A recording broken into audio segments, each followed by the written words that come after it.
Hello friends, तर तुम्हाला सर्वांना माझा मानाचा जय भीम. तर तुम्ही सगळे कसे आहात? आय होप तुम्ही सर्व मजेत असाल आणि मजेतच राहा.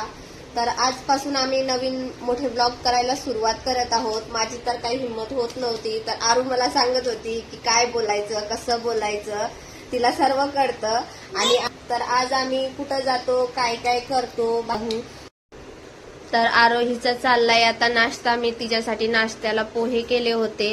आमचं आवरून झालेलं होतं. आता आम्ही पप्पाची वाट बघत होतो, कधी येणार आणि कधी आम्ही बाहेर जाणार.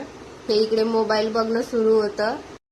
तर फायनली आम्ही निघालो बाहेर जायला. आता आर्यन पण आला खाली उतरत आणि नंतर त्याचे पप्पा आल्यावर आम्ही निघालो. तिथं एवढा आभाळ आलेला होता, पावसाचा मोसम झाला होता, तरी पण आम्ही पोहोचलो आमच्या लोकेशनला. आणि तिथं गेलो तर आर्यनचे पप्पा गाडी लावत होते, तेवढ्यामध्येच तो रडणं सुरू केलं. त्याने आतमध्ये गेल्यानंतर बघितलं तर तिथं सेल लागला होता, त्यामुळे खूप गर्दी होती आणि त्याच्यामुळे अस्ताव्यस्त झाल्या होत्या. फायनली आम्ही 2 साड्या सिलेक्ट करून घरी जायला निघालो आमची शॉपिंग करून.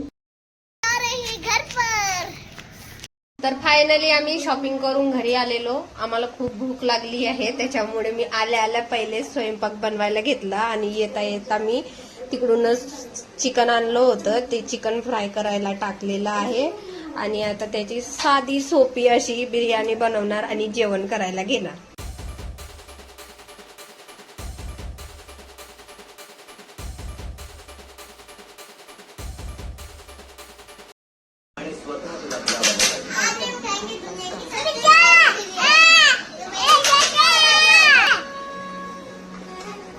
आमची बिर्याणी तयार आहे.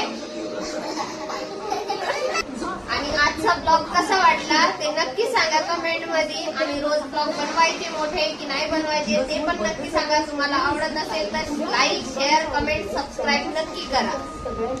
बाय, भेटूया उद्या.